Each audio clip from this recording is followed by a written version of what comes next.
তোমার সবসময় চুল নিয়ে খেলা কিসের গো?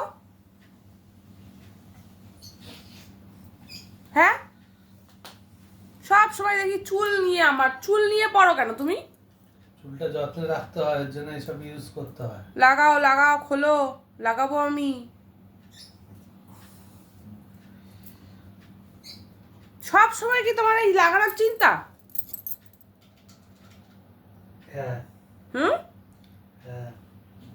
কি কারণে? বাবা, কি লাগাবে এমন করে? এত এত কি অবস্থা ওর! সব সময় আমার চুল নিয়ে ওর লাগানোর চিন্তা। চুল নিয়ে লাগাই বলেই তো চুলটা ভালো আছে। সবসময় বলো কেন গো লাগাবো লাগাবো? এই তো লাগাচ্ছি। যখনই আমি শ্যাম্পু করব সাথে সাথে ওনার লাগানো স্টার্ট। কি যে বলবো না, আর আমার কিছু বলার নেই। দেখো কি করছে।